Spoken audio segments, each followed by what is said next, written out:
Welcome to Building the Future. I'm your host, Kevin Horick. The radio and TV version of the show air in over 12 states. This includes both coasts and Silicon Valley. The show also airs in the UK, Caribbean, and Australia. For full show times, plus past episodes of the TV and radio show, please visit buildingthefutureshow.com. We just launched a free online community to connect past guests, listeners, and others. This community will allow you to network, chat on Slack, or get help with anything else, and a lot more. If you're interested in joining the community, buying some merch, sponsoring the show, or signing up for the newsletter, please go to buildingthefutureshow.com. The show is a proud media partner for the 11th Annual Media Excellence Awards, which are produced by Access Entertainment in Los Angeles, California.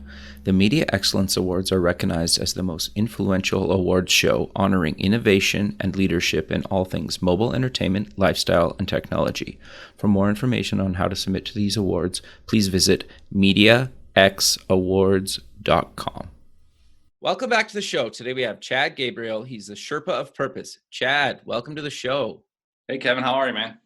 Very well. Your title actually is very intriguing to me, but maybe before we kind of get into all the fun stuff that you're working on, let's get to know you a little bit better and start off with where you grew up. Absolutely. Yeah. So I grew up in the south suburbs of Chicago. Okay. A regular kind of suburban kid. Loved playing outside, riding my bike and that kind of thing. And, I was pretty active in baseball for most of my youth. And, today I coach Little League travel baseball out here. Oh, nice. Went off to the University of Illinois and studied electrical engineering there. And okay. What got you into that, out of curiosity? How did I get into that? For the wrong reasons. For the wrong reasons, man. So driving around, with my parents, we didn't come from a lot of money, but I'd always ask, hey, mom and dad, how do people, who has those houses, the big, the starter castles, and interesting doctors, lawyers, and engineers. And okay, so that's in the back of my mind as a kid growing up. And, it's always that, wow, those are fabulous. And also math and science were always really just easy for me. Critical thinking, that kind of stuff, just enjoyed Legos and tinkering. And so, yeah, and U of I, one of the top engineering schools in the country, and figured, what the heck, let's try to get one of those big houses and see where that goes. And like I said, what I would today, in hindsight, I'd say the wrong reasons. Interesting. Sure. You mean in the sense of chasing money? Is that fair? Yeah, exactly. Not following my heart, my passion, and also largely not being clear on what that was back then. So, yeah. Okay. So you graduate, walk me through your career kind of up until what you're doing now. And you actually decided to go back to school, which you're currently in, correct? Well, it's an executive scholar program that I do kind of part-time at Kellogg here. It's it's a kind of a 1-year boot camp type of deal, once a year boot camp. Okay. Yep. So I was about to graduate. I'm a senior at U of I, and I had done some internships with the power company out here, and a couple others with some IT firms downtown. And, it got to a point where it's like, oh man, I don't want to be working with circuit diagrams and schematics, and sure. Generally want to work with people who are more outgoing.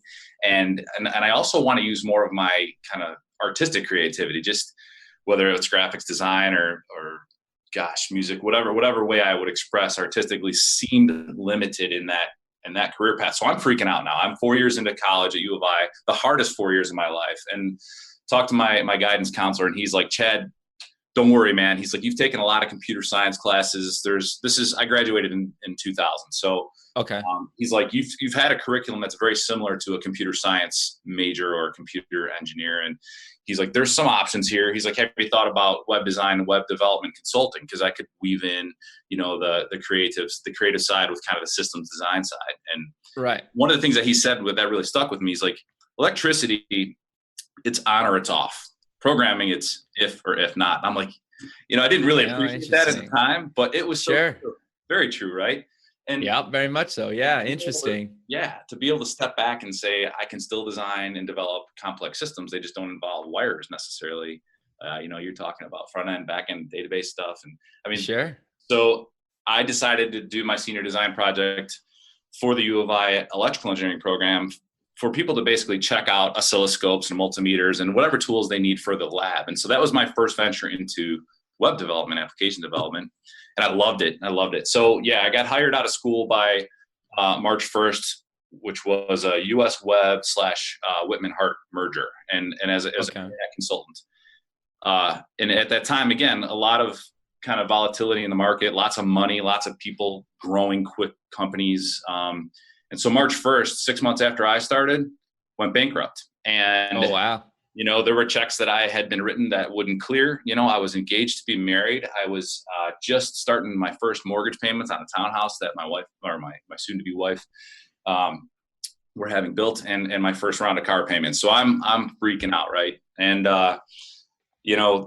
8 days later, I get a job offer here at Tuthill, and I've been here ever since. So that's 17 years ago, over 17 wow. years now. And I was hired as essentially what we call a webmaster back in the day. So sure, I remember those days. Yeah. Right. So that was or multimedia specialist or something along those lines, right? Right. Yeah.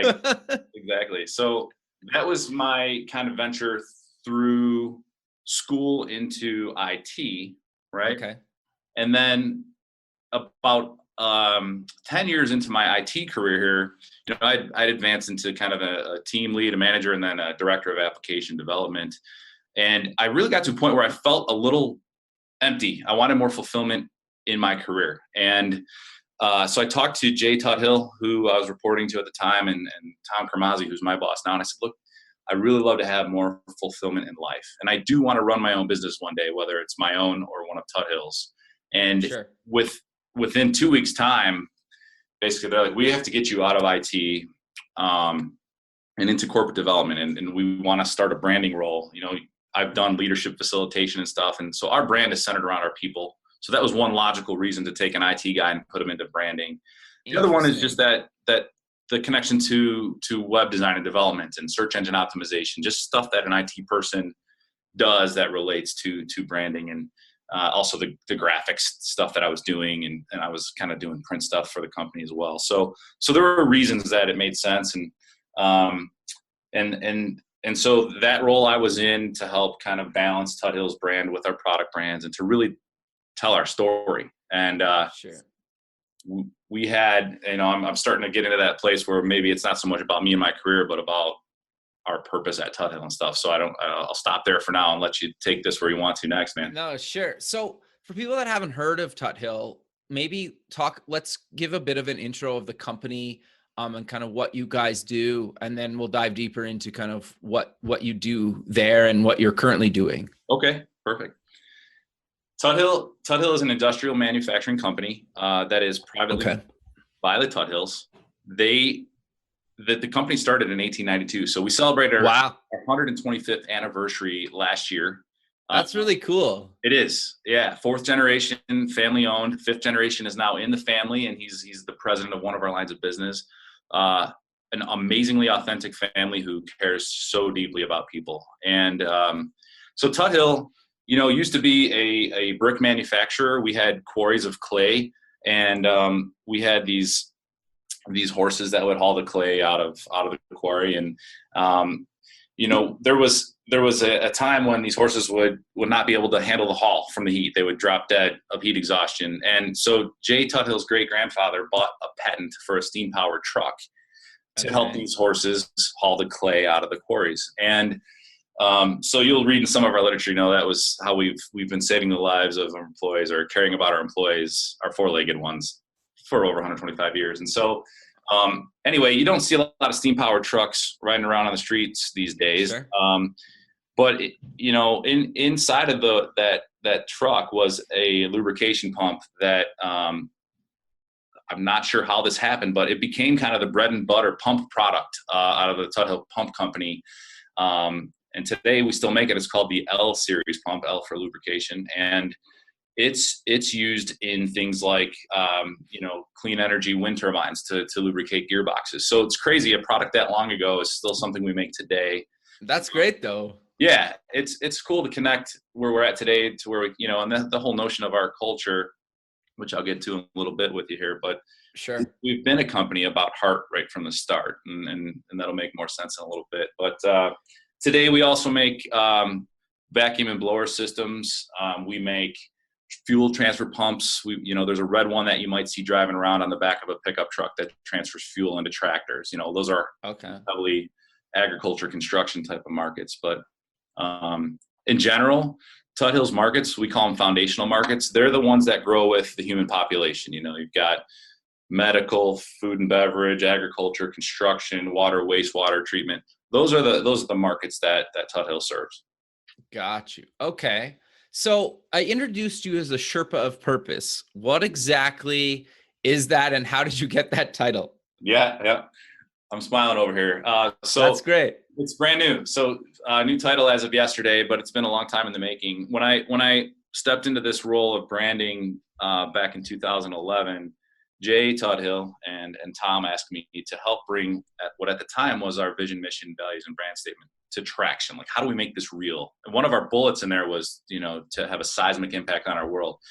And very few people could connect with that and understand exactly what that meant. And so it was time to kind of reach out and clarify what that meant. And that's actually where the story of the horse, kind of got unearthed in the why does Tuthill, this industrial manufacturing company, care about aliveness and this company, this culture of consciousness and things like that. And so when we got to that point, we explored the history of Tuthill and the stand for aliveness that the company was, that the Tuthill family is, and launched that notion with kind of a rally cry. Our purpose statement is "Wake the World," and that always raises some eyebrows. It's like, what does that mean? And so we are talking about aliveness. How do we show up in a way that has folks get the most out of their lives and live a life most fulfilled? And there's all kinds of stuff we do for our employees there. And we're just starting to take this outside of our four walls. And, but the Sherpa of Purpose, when we launched this, it was like, we're on a journey here and it's a big one. And we kind of used a mountain climbing theme for this. So picture yourself walking across a field and you hit a horizon line, and up until the point where you get to that horizon line, you really only see the top of that meadow. But you get there, and now you can see what's beyond that. It's that next meadow and maybe a range of mountains.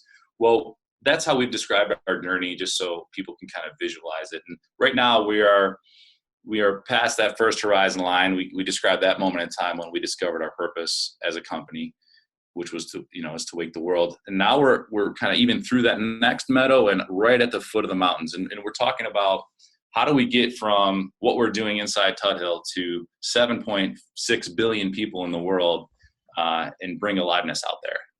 Okay. Interesting. And so in my role, it's been kind of a hybrid of branding and purpose. And so we just decided let's shift some focus into just this Wake the World effort. And so the Sherpa name is really, it comes from the Himalayan people, but there's a notion of it is a person who is a leader and a guide who's on the journey, not just someone pointing fingers saying go there. Like I'm in it, I'm knee deep in it. So that's really where it came from. Interesting. And like you said earlier, you've been with them for almost a couple decades, right? Like I think you said 17 years. So, you're obviously, like, most people don't stick around at a job for, more than 3 years, never mind almost 2 decades. So you must obviously really believe in kind of what you guys have been doing if you've been there that long. But I'm curious to know, you guys are doing this project called The Search for Aliveness. What exactly is the film about, and how did it come to be a thing?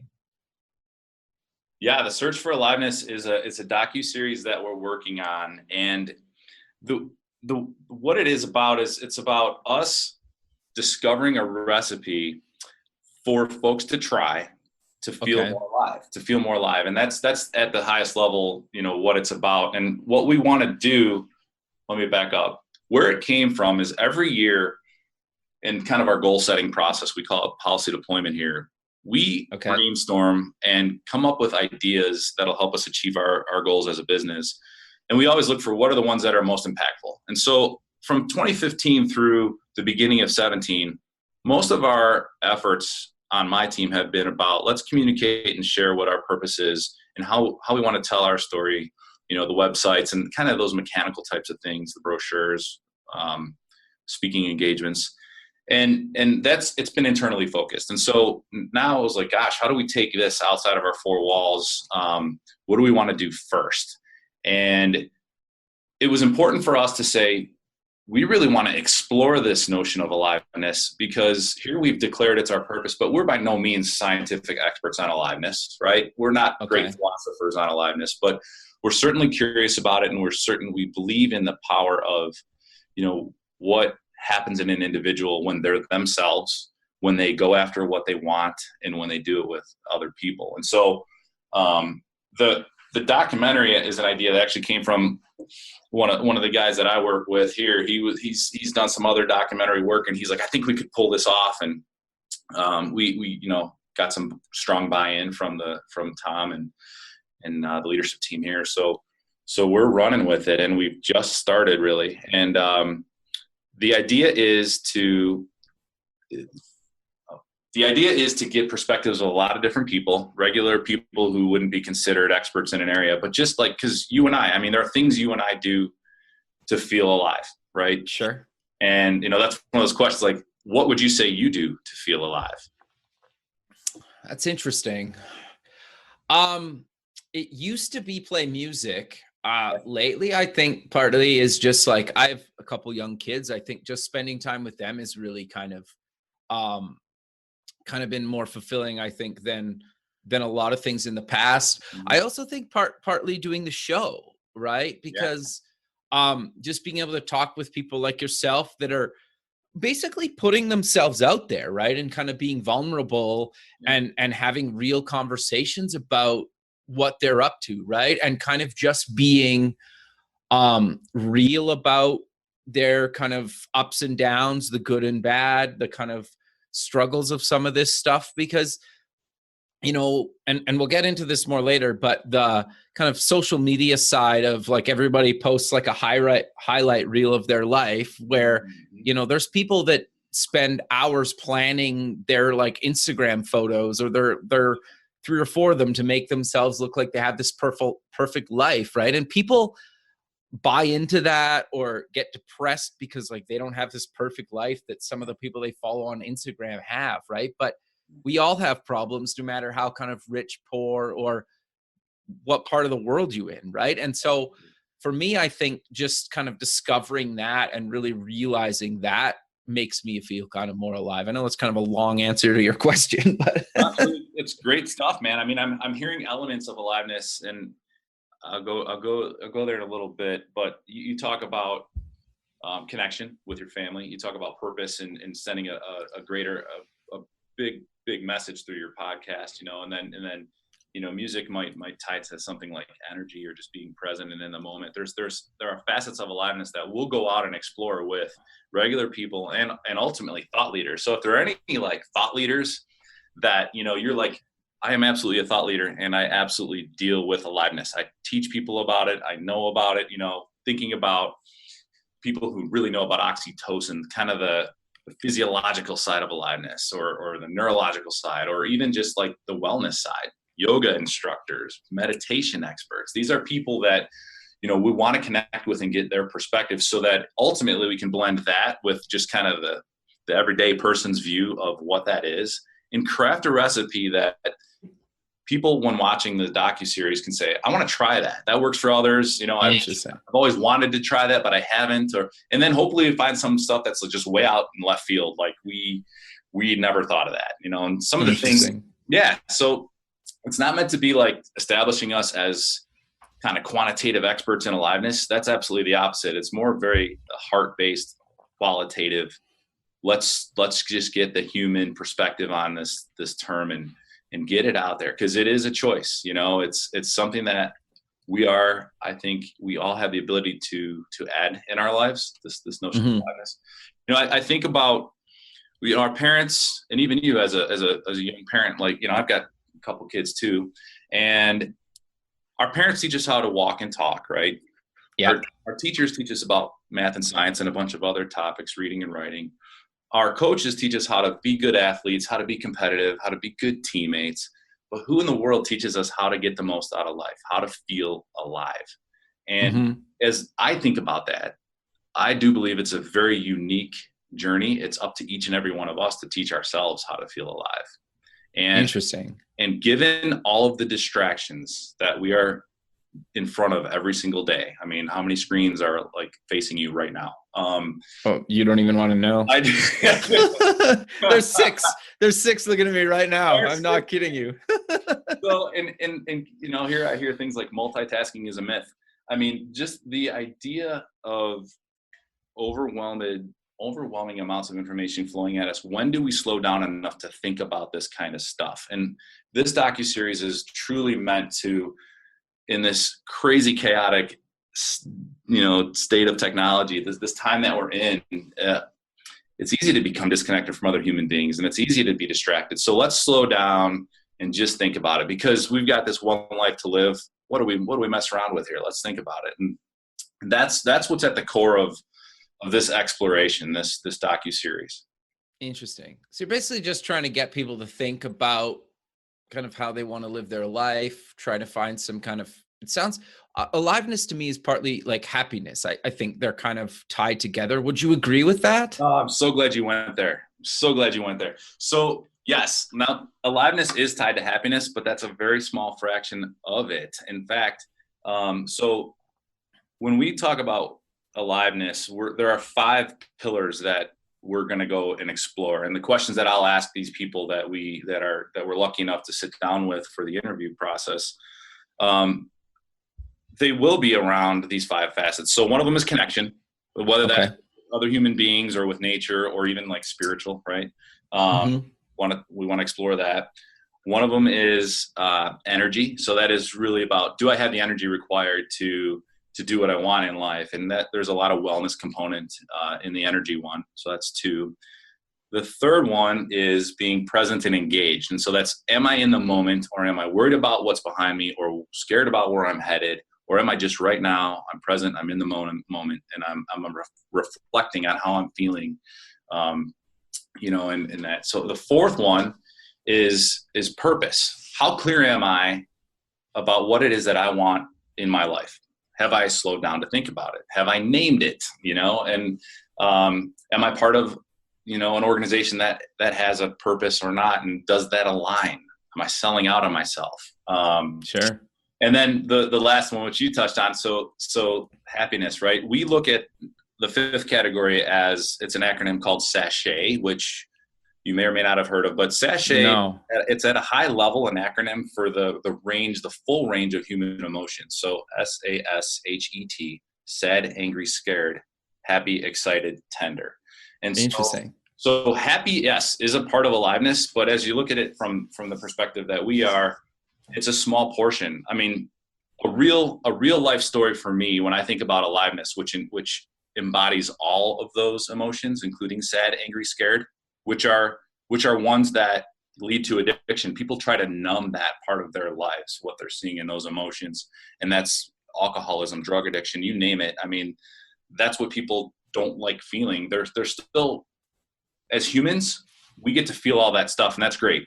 You know, I believe it's great to embrace that. And yet here I am. So, story for me, I am at one of my uncle's funerals, and I'm in the church, and I'm very tuned into this because I've got coaching and I'm talking about aliveness, and I'm just trying to notice within myself, what do I do when I'm numbing? I'm not letting myself feel what my heart wants me to feel.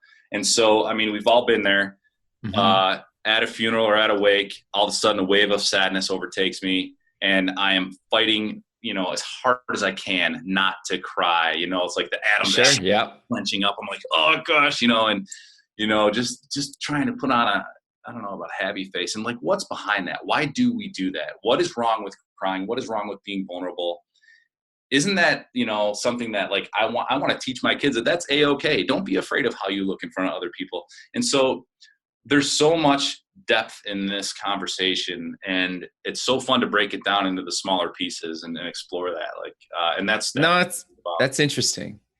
Yeah, because it's kind of like how I think of it, and is basically when you're a little kid, you don't really understand what's kind of acceptable and not acceptable to kind of do in public, right? It could be kind of crying or, just like screaming at the top of your lungs, or, like at some age, you basically, somebody or you or whoever or society kind of teaches you kind of the do's and don'ts of what's acceptable kind of publicly. And I think to your point, like, and I would probably say this as kind of a male, like it's kind of not really acceptable to cry in public, right? In a lot of circumstances, I think it's kind of ridiculous. If you want to cry, who cares, right? But like, I think just like general, and maybe it's a very overgeneralization, I think kind of it's not really, you kind of maybe would get looked at funny or kind of maybe even get made fun of for crying in public. Yeah,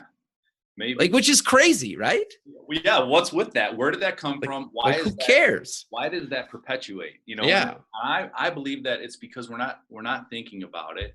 For me, so much about, aliveness is awareness and choice. So like, I know about it. What am I doing about it? And when I do nothing about it, that's also a choice. And just here's one for you that I love. And, it's this notion of the conditioned human versus the human condition.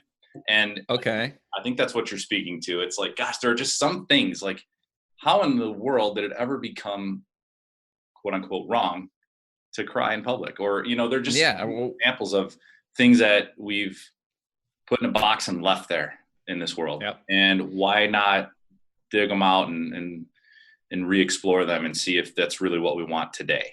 That's that kind of looking forward mentality that I believe aliveness has a lot to do with.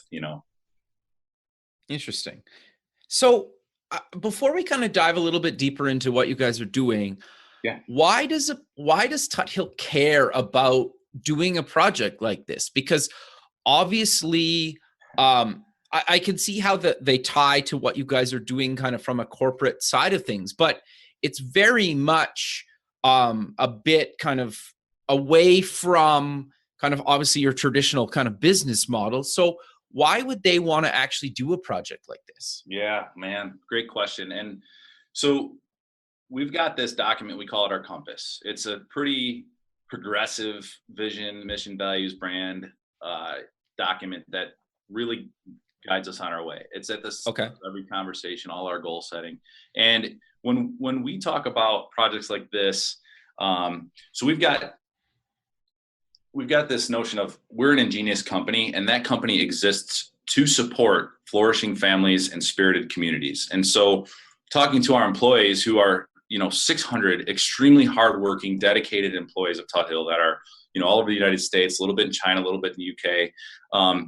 These people are providing the fuel for our rocket to do things like this. So the notion of waking the world is a very selfless, I'd say, legacy-driven purpose and intention that Jay Tuthill and his family, he wants to create that for the Tuthill family so that, we're not going to reach 7.6 billion people in my lifetime. God, that'd be amazing if we did. But, the idea is Tuthill's here for a long time. We've got a clear purpose as a company, and the pumps and things that we make and sell are really the fuel for the rocket. This is our first, like I said, external facing effort. It is almost like a public service project. And we believe in it because the leadership retreats that we have done here since 2004 have untapped potential in so many people. And it's shown up in ways like, a woman who's worked in the shop floor for essentially her entire adult career,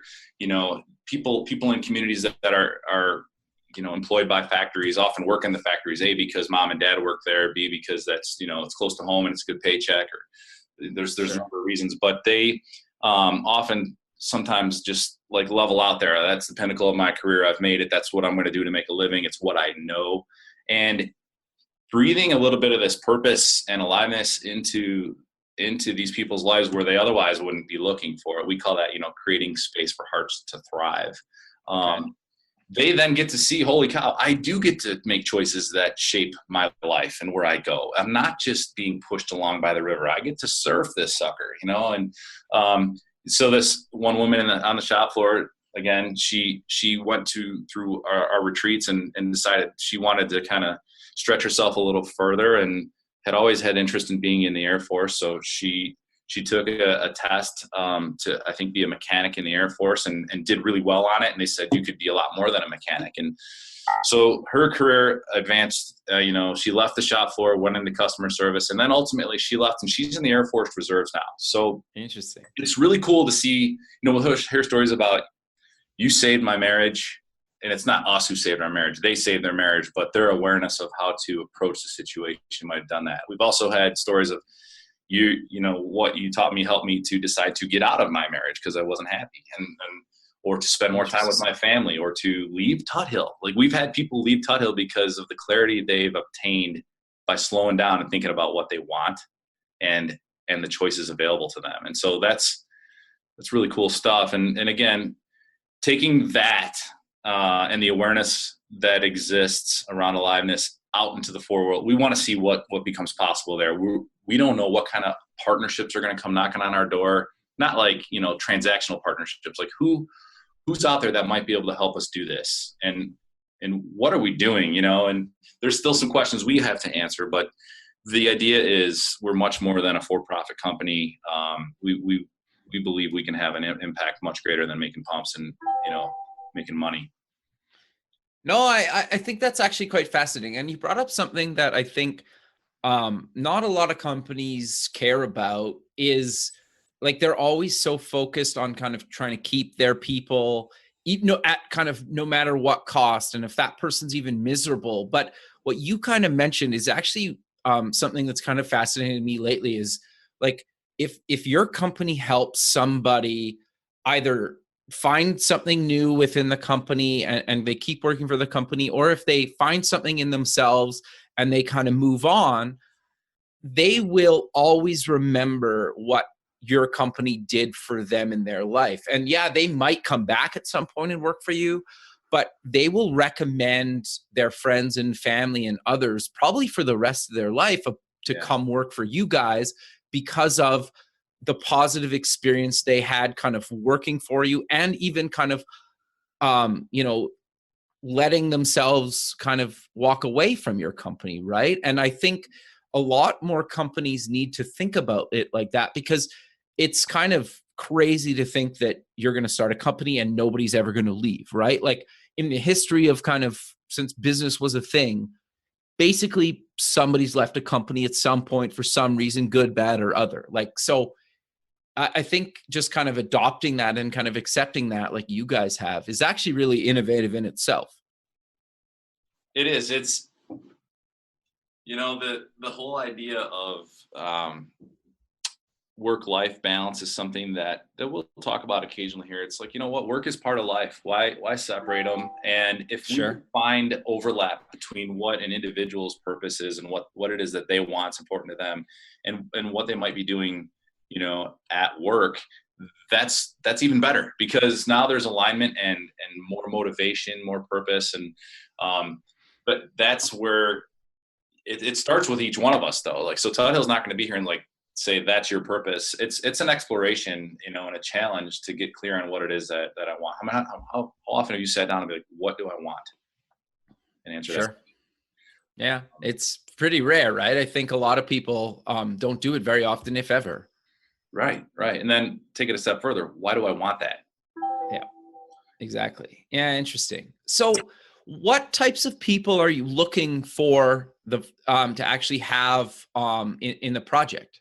Well, yeah. You mentioned it quickly, but I want to kind of dive a bit deeper into that. Absolutely. Yeah. So we started by, kind of paring down a list of personas that we want to interview, for reasons that, in our conversations, we believe would be interesting perspectives on Aliveness. And so some of the examples of that would be a military service member who's seen combat firsthand and maybe has even taken a life. Okay. What is it that their perspective on Aliveness looks like? There are, we all know that the burly dude who doesn't want to talk about the touchy-feely stuff, and sure. But maybe deep down they have a huge heart and are really interested in exploring the touchy-feely stuff. They just don't like talking about it. So want to try. That might be a tough one to get. How about those millennials? I mean, they get a bad rap, and it's like, what a bummer for them. And like, how can we find a millennial to explore what aliveness looks like to them, just so we have appreciation for that, and maybe break down some of the stereotypes that generation faces. The adrenaline junkies, how does aliveness show up for them? The people who are skydiving and things like that, want to look at someone with great celebrity, someone with some pull there. Like, how does that impact their lives? They can't walk in public with their family, for crying out loud. And so what's their take on it? And as I go back to those 5 categories of aliveness, I think diving deep into those would be really kind of eye-opening. And I believe deep down there will be some, regardless of class, culture, race, religion.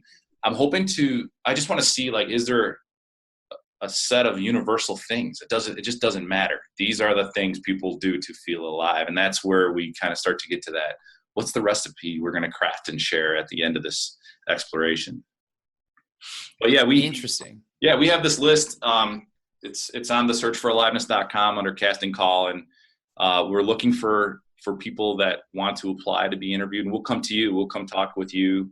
We want to see what it is that you do to feel alive, if you're willing to share that. And if it's not you, but someone that fits these, recommend them. I mean, we're going to call people, and like I said, we're just getting started here. We've only done 1 interview so far.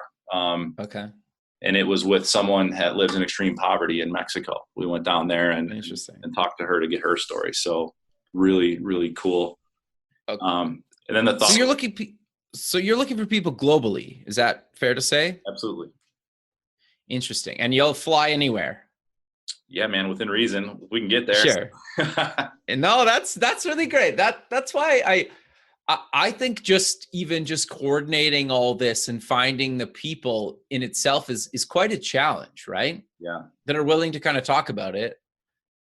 Absolutely. It is. And yeah, so we just did the press release on this about a week ago, and I think we've had, I'd say, just 5 or 6 submissions of people who are like, yes, I am this person. And, we're going to get into that phase of screening, kind of. We go talk to them and see what their story is and why this was attractive to them. And yeah, that sharing requires vulnerability. It absolutely does. And like you mentioned earlier, people are more prone to sharing the good in their life, the happy in their life, not the garbage. And so we're not looking to make this, the showcase of everyone's garbage, but we want it to be real. We want it to be unfiltered. And sure, because I believe too, authenticity is a part of aliveness, and that's being okay with who you are and your truth, your story. Sure. So we talked a bit about kind of disconnecting before we kind of started recording. What does that kind of mean to you, and how does that kind of fit into the aliveness that we've been talking about? Yeah, disconnecting. Oh my gosh. So for me, I have felt, raising 2 young boys, I have felt the shift of say disconnection and lack of interest in exploration. And so the way that showed up for me was, you guys have seen the small babies who could just barely sit up on their own, interact with an iPad, right? Like it's there. It's the built-in babysitter. And if it's not the iPad, it's the phone, or it's the DVD, whatever. I mean, you're streaming Netflix, it doesn't matter. That and social media has made it so easy to be disconnected and still feel like you're living.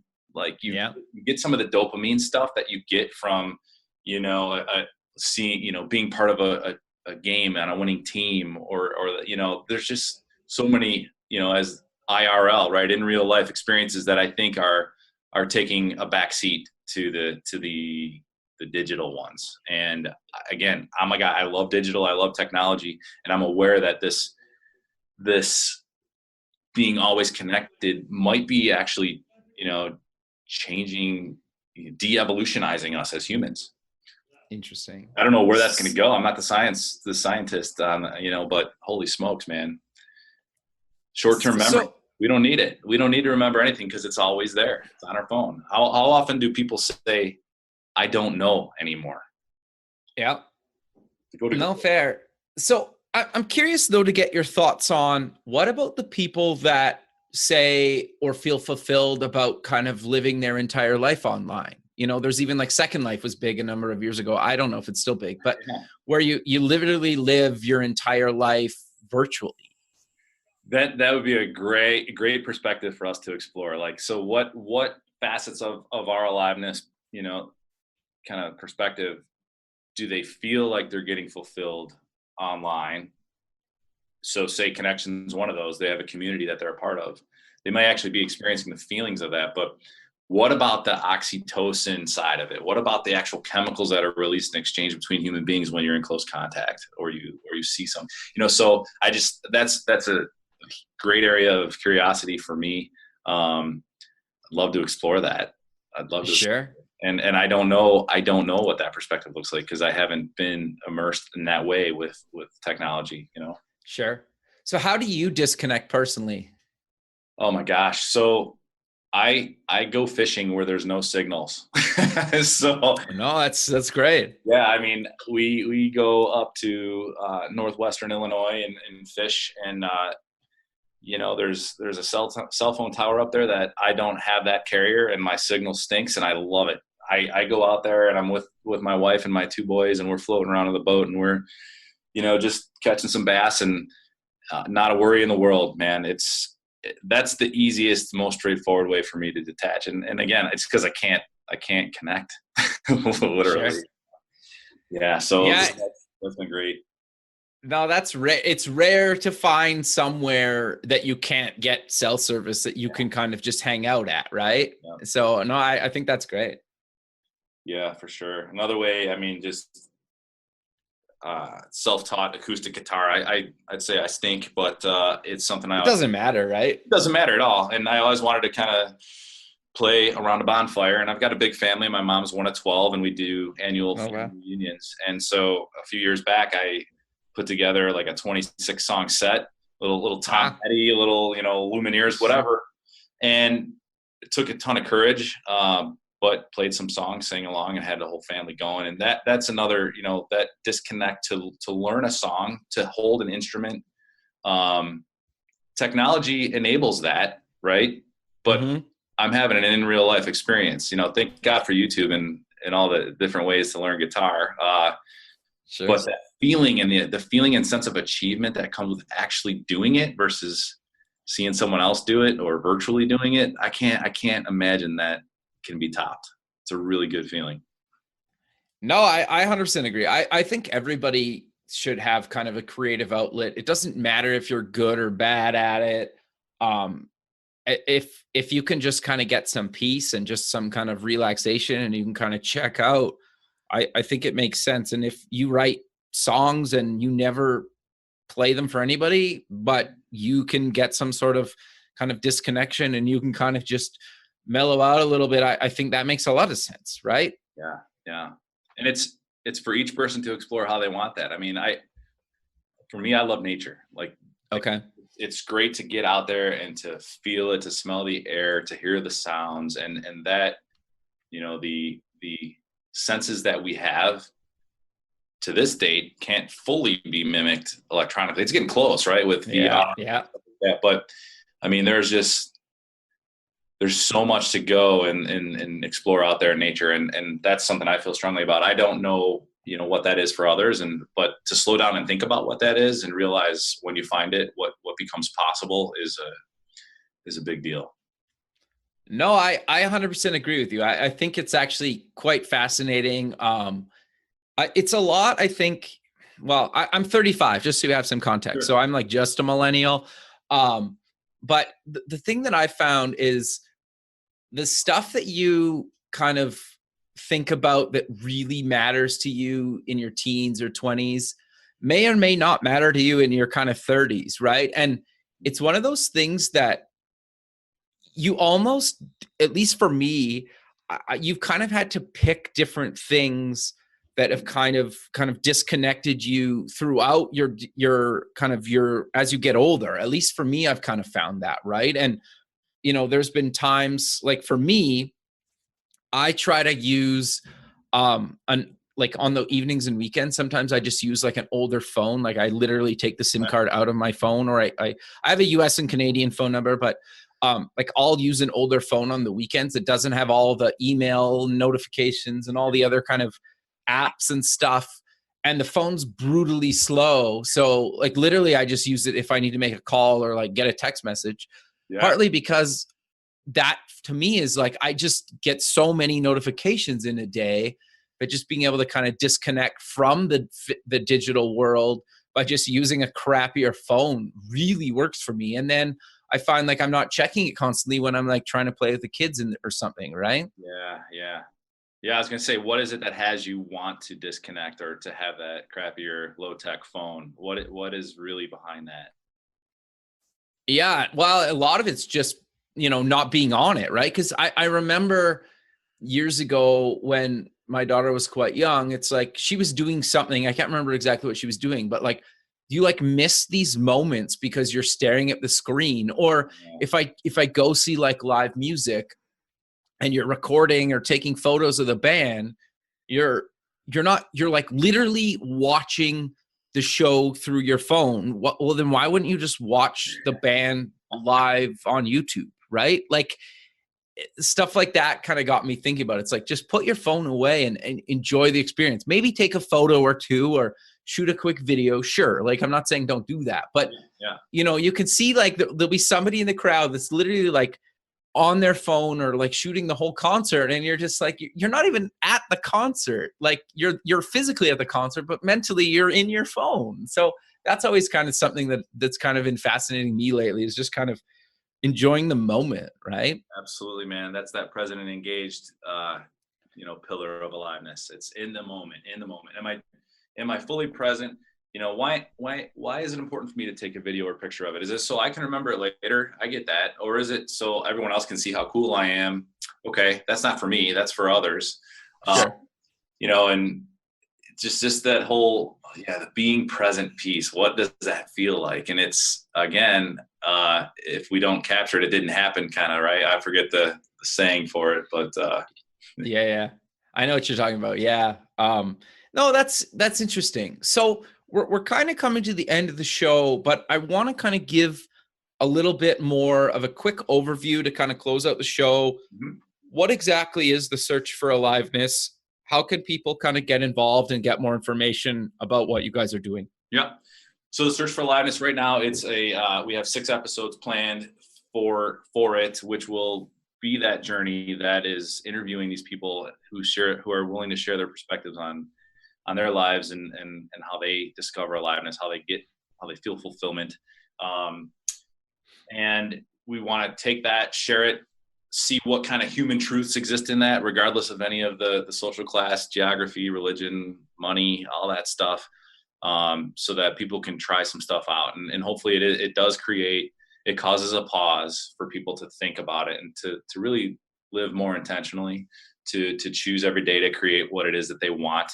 And so the idea is to have a couple episodes ready this year, and then, move more into next year. And we're looking for people to really courageously step in and share their stories with us and everyone else who watches it, so that I think this really important part of our lives, which is aliveness, can spread. And again, from our point of view, it's like, let's get everybody. And you know what, if it gets to the point where we need to get this thing in more and more languages, that's a great problem to have, And so anybody who's out there listening who can apply or recommend or share what we're doing with organizations that you feel are like-hearted, they are up to what we're up to, contact me directly and let's start a conversation. Can't do this alone.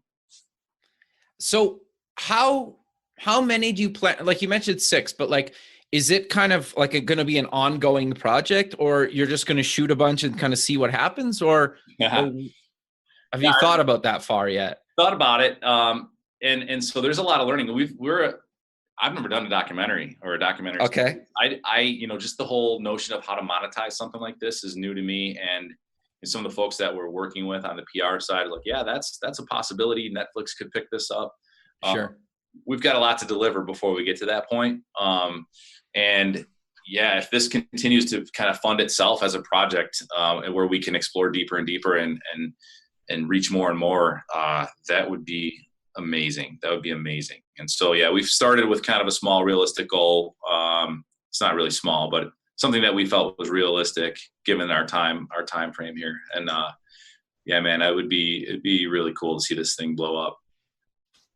Sure. No, I think that's actually quite fascinating. And I love the fact that you're open to talk about, you don't really know where this is going to go, right? Because I think so many people that do these kind of big projects sometimes will talk like, oh yeah, it's going to go here and here and here. It's like, well, maybe, like, and I hope it does, but you don't know, right? And I think just the fact that you guys are kind of open about where you're kind of on this journey and where it could potentially go, I think is actually quite fascinating. You know, thanks for bringing that up again too. So we have this group of people here at Tuthill. It's a team of folks that are coaches, and they're our Awaken You team. So it's like the Tuthill University, Awaken University. Okay.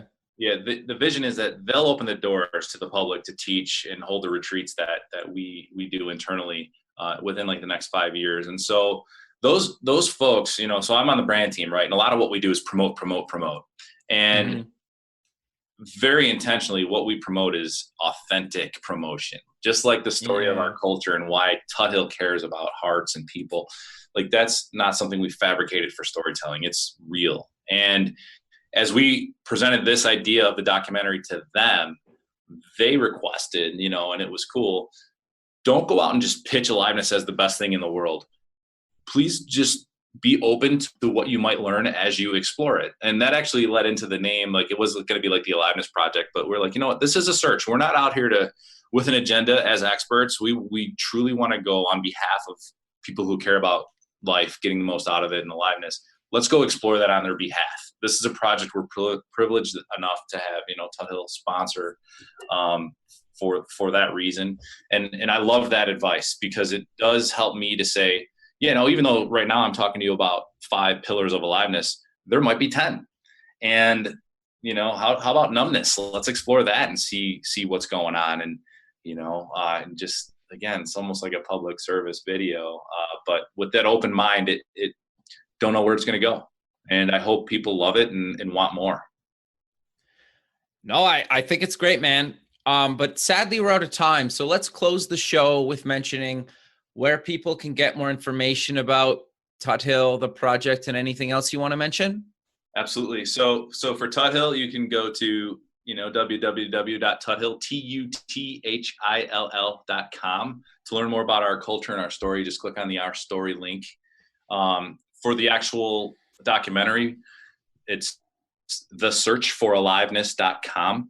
And if you're, you know, thinking about, you know, somebody that, or you want to see the roles that we're casting for, just click on casting call up at the top.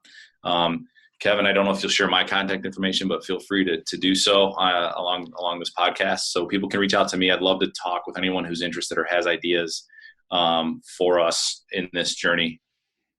Sure, man. I have no problem passing that along. Thank you. But Chad, I really appreciate you taking the time out of your day to be on the show, and I look forward to keeping in touch with you, and have a good rest of your day, man. It was my pleasure, man. Thanks, Kevin.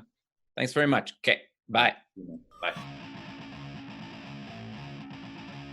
Thanks for listening. To join the free community, buy some merch, sponsor the show, or sign up for the newsletter, please visit the website at buildingthefutureshow.com.